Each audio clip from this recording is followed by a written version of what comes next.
Les actus web digital tech de ce joyeux mardi 17 septembre 2024, c'est maintenant. Vous réagissez en commentaire à ces actus, vous les complétez, vous donnez votre opinion, vous débattez dans les commentaires et vous rejoignez Renaud Décode en live, une émission quotidienne du lundi au vendredi. Bon esprit, plein d'infos et plein de partages, des tutos, des réponses à des questions sur tout ce qui est digital et c'est génial. Si, il faut venir sur Twitch, sur TikTok Live et sur YouTube Live. Mais pour le moment, c'est l'heure des actus du web, du digital et de la tech qu'il ne fallait pas manquer ces dernières heures. C'est tout de suite, c'est maintenant.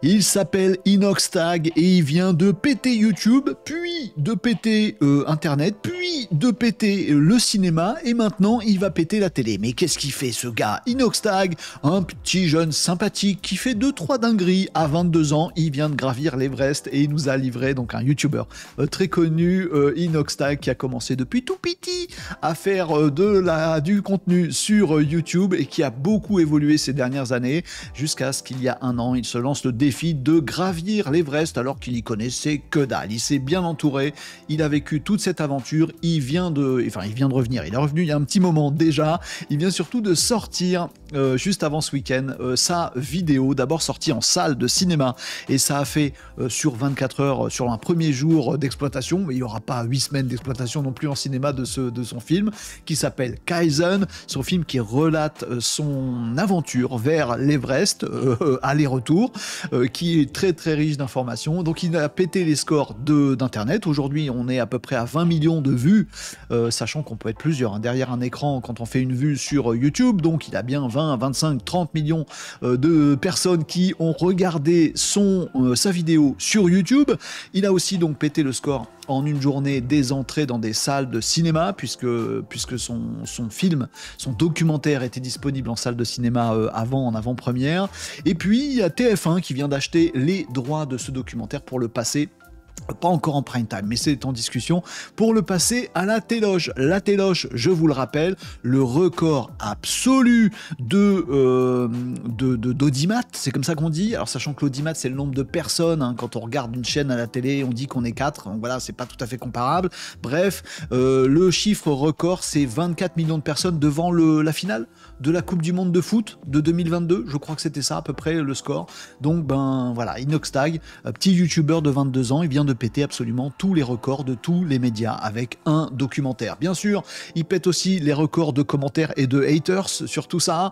Alors voilà, Inoxtag, c'est quelqu'un de la Gen Z, donc quelqu'un de la Gen X comme moi. On les aime bien ces gars-là. Ils font des trucs, ils agissent, ils se dépassent, ils font péter les codes, ils en ont rien à carrer, mais ils respectent les règles, ils ont des valeurs très très profondes, ils sont un peu donneurs de leçons, genre rock'n'roll, mais en même temps je me fais aider plein de Sherpas pour gravir l'Everest, mais je le cache pas et je le dis. Et puis voilà, bref, c'est très moral ce documentaire, c'est très intéressant, c'est fait pour un public de génération alpha, les 10-15 ans, et je trouve ça, moi, magnifique. Et bien sûr, il y a les générations Y entre les deux, ça ce sont des caricatures de génération, mais il y a forcément des haters sur les réseaux qui vont dire oui, mais il se fait aider par des Sherpas et il monte l'Everest avec de l'oxygène. Bah oui, fais-le toi mon garçon. Bien sûr. Puis les Sherpas, il les met vachement en avant. Tu crois que chez Hanouna, tu vois souvent les équipes techniques de Hanouna qui bossent beaucoup plus que lui? Non. Et chez Inoxtag, tu les vois. Bref, déferlement de hate, déferlement également de compliments positifs sur ce qu'a fait Inoxtag. Toujours est-il que le web vient de gravir une marche de plus, notamment face aux autres médias, jusqu'à ce que TF1 rachète les droits. Donc il va peut-être se passer d'autres dingueries, ça va sûrement donner plein d'autres idées à d'autres, et oui, les créateurs de contenu maintenant sont des vrais médias globaux, et c'est très bien comme ça. Moi je dis bravo à Inoxtag, bien sûr que son aventure est critiquable. On peut passer son temps à critiquer, les réseaux sociaux c'est fait pour ça apparemment. On peut aussi passer du temps à s'enthousiasmer. Moi je dis well done, merci pour le message pour les plus jeunes. C'est très bien, regardez-le ce documentaire Kaizen si vous l'avez pas encore vu. Et faites-vous objectivement votre propre idée. Et on en discute sur Renaud Décode quand vous voulez bien entendu. Snopes, S-N-O-P-E-S, c'est un site d'information opposé à la désinformation. C'est un site de fact-checking. C'est un site qui nous dit ce qui est vrai, ce qui est faux. C'est un site qui répertorie tous les hoax, tous les mauvaises idées, tous les fake news qu'on peut avoir, qui les analyse, qui les documente et qui nous dit ça c'est vrai, ça c'est faux. Ça s'appelle Snopes. Et Snopes vient de sortir une IA, un outil, un chatbot basé sur une intelligence artificielle qui est celle de Anthropic. Donc c'est Sonnet 3.5 d'Anthropic, l'IA, qui a décidé de se brancher sur Snopes. Ils ont fait tout ça en partenariat également avec Amazon pour en ressortir un chatbot IA spécialiste dans les fake news. Ce chatbot, il s'appelle FactBot. Vous pouvez le retrouver sur le site de snopes.e.com. Voilà, je vous le partage ici vite fait. snopes.com/factbot. Vous pourrez retrouver ça sur le web et vous voyez que vous avez un chatbot, une intelligence artificielle à laquelle vous pouvez poser plein de questions. Est-ce qu'on est vraiment allé sur la Lune? Est-ce qu'on est sûr? Est-ce que la Terre est ronde? Est-ce que le Yeti existe? Est-ce que c'est vrai que Walt Disney s'est fait cryogéniser? Est-ce que c'est vrai? Ouais, posez-lui toutes les questions que vous voulez. Le Anthropic qui est derrière, le Sonnet 3.5 d'Anthropic, l'IA qui est derrière, ne va se nourrir que des données de Snopes. C'est ça qui est intéressant. Parce que souvent, on nous dit oui, quand on demande un truc à ChatGPT ou à d'autres, bah, parfois ils hallucinent. Oui, c'est leur boulot. Leur boulot, c'est de chatter.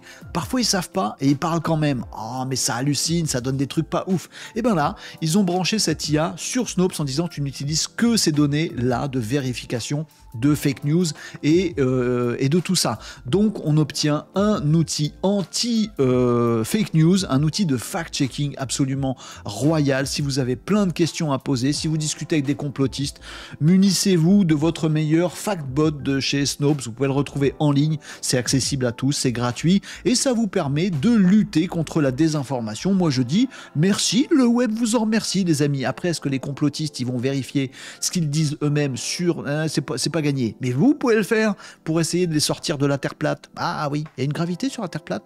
Je sais pas, faudrait me demander à Factbot, tiens, pour voir. Bon, c'est des chaises musicales à l'Union européenne. Vous avez très certainement vu ça passer dans les actualités classiques. Ici, sur Renaud Déconne, on parle de digital. Donc pourquoi on parlerait d'actualité politique du genre Thierry Breton qui s'est fait virer par Ursula von der Leyen, s'est fait virer de l'Europe. Thierry Breton, pourtant soutenu par la France, par Emmanuel Macron, on a dit non, mais on veut notre poste. Thierry Breton, qui a tant fait autour de l'intelligence artificielle, autour des GAFAM, autour de la RGPD, autour de la réglementation du cloud, autour de tous ces dingueries qui nous préoccupent, nous, dans le digital, et c'est pour ça que je vous parle de Thierry Breton, je ne parle pas de politique, je vous parle de digital. Et bien ce monsieur Thierry Breton, un petit peu écorné, il n'y a pas très longtemps, je vous avais donné la news, par un rapport de Mario Draghi qui disait qu'effectivement on avait beaucoup trop réglementé, qu'on était en train de se fâcher avec tous les États-Unis et toutes les GAFAM et que c'était pas bon parce qu'on n'était pas encore souverain en Europe, mais qu'en même temps on pouvait pas le devenir parce qu'avec tous ces lois sur la RGPD et tout le reste, l'IACT et tout le bastringue, ben on tue l'innovation en Europe. C'est Mario Draghi qui avait remis un rapport la semaine dernière, visé directement Thierry Breton qui a fait beaucoup pour la réglementation, mais qui a fait beaucoup pour la réglementation. Oh, trop Thierry, trop. Ouais, trop c'est trop. Voilà, bon, et ben Ursula von der Leyen, pour des raisons apparemment d'inimitié plus ou moins personnelles.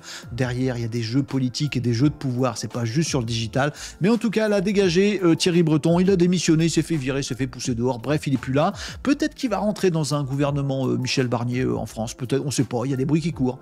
Ah oui, on les entend, des bruits qui courent. Ah, voilà, peut-être. À mon avis, c'est pas pour ça. Mais simplement, je voulais vous donner cette information et vous la relayer parce que ça risque de changer la donne sur le digital en France et en Europe. Il y a des griefs qui sont portés contre Thierry Breton, qui sont de dire on a trop réglementé. On s'est fâché avec Elon Musk à la veille de son interview avec Donald Trump et c'est pas bien. Il faut pas se fâcher avec les GAFAM parce qu'aujourd'hui, toutes nos infrastructures reposent soit sur Microsoft, soit sur Amazon, soit sur, voilà, forcément des GAFAM derrière, du Google, etc., etc. C'est pas bien de se fâcher, il faut leur ouvrir les portes. Oui, mais en même temps, on veut du souverain chez nous, mais on n'arrivera pas à le faire tout seul, mais il faut arrêter de réglementer. Bref, tout ça va voler en éclats et on aura probablement une nouvelle politique, peut-être la même, la même ressucée de Thierry Breton. Peut-être pas, peut-être que ça va évoluer, notamment suite au rapport de Mario Draghi.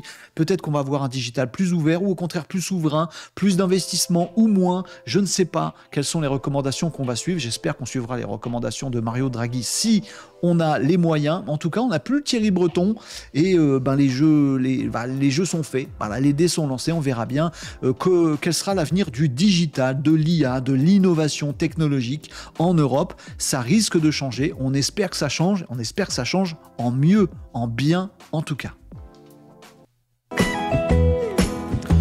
une petite dinguerie de l'impression 3D. Ouais, mais on connaît, Renaud, l'impression 3D. C'est rigolo. On fait des petites figurines, des petits objets marrants en plastoc avec notre imprimante 3D. Non, non, non. On est dans un autre game, les amis. On est dans un autre game. Puisque, ça y est, on vient de réaliser la première impression 3D d'une pièce en acier. Ouais, donc alors en acier, ça veut dire qu'il faut un fil d'acier inoxydable fondu avec un laser à 1200 degrés. Ok, on passe dans un autre game. Non, mais j'ai pas fini. Cette impression laser a eu lieu, non, plus haut encore, dans l'ISS, absolument, dans la station internationale, donc en apesanteur, pas de gravité. L'impression 3D, quand il n'y a pas de gravité, il paraît que c'est un petit peu embêtant. Bon, et ben ils ont réussi ce challenge, ils avaient une pièce à produire, et ben plutôt que de se faire livrer, allô Deliveroo, tu peux m'envoyer une pièce de machin? Non, désolé, on fait que les repas. Je vais demander à Amazon, tu peux m'envoyer une pièce de... Non, de satellite? Non, on peut pas livrer jusque là-haut, mon scooter est pas assez puissant. Et ben c'est pas grave, on envoie des plans, on envoie des données directement dans l'ISS. Dans l'ISS, il y a cette fameuse imprimante 3D qui imprime de l'acier avec un laser à 1200 degrés qui gère aussi l'absence de gravité et qui a, oui, réussi à forger, à imprimer la première pièce en acier dans l'ISS. Et c'est une dinguerie de révolution pour le futur. Ça veut dire qu'on va pouvoir aller tranquillement en mode Minecraft sur la Lune, sur Mars, sur n'importe quelle station orbitale, puis se dire, bah maintenant que j'y suis, j'ai juste imprimé, emmené ma petite imprimante sous le bras, ben j'ai du fil, j'ai des bobines, allez maintenant, je bricole à peu près tout ce dont j'ai besoin. Je caricature un peu le truc, mais la logique, c'est effectivement celle-là. Peut-être des bases spatiales dans le futur, sur la Lune, peut-être sur Mars, où on va miser sur l'impression 3D, pouvoir se dire, bah, y a une très grande partie du matériel, on va pas l'envoyer directement, à faire des économies, on l'imprimera au besoin sur place. C'est plutôt pas mal, et c'est un pas de géant dans l'autonomie spatiale qui vient d'être fait. Avec quoi? Bon, avec une imprimante 3D. Ouais, bah, c'est pas celle que vous avez à la maison, quand même. Voilà pour les actus du jour. Oh, il y a de quoi réfléchir, il y a de quoi débattre et c'est exactement ce qu'on va faire, les amis. Je vais regarder tous vos commentaires, bien évidemment, et on va discuter de tout ça en live, puisque oui, ce petit flash actu, il est extrait du live Renaud Décode. C'est une émission en live tous les midis à partir de 11h45 sur Twitch, sur TikTok Live et sur YouTube Live. On est nombreux et on parle de tous ces sujets d'actualité. On fait également des tutos tous les jours. Il y a un tuto sur un nouvel outil qui nous apporte forcément plein de choses. On débat ensemble. On s'entraide sur tout ce qui est web, digital, IA, automatisation. Rejoignez-nous pour profiter de ces petites dingueries de l'émission Renaud Décode tous les jours à 11h45 sur les réseaux. Merci d'avoir suivi ce petit flash actu. Nous, maintenant, on va en débattre en live. Absolument.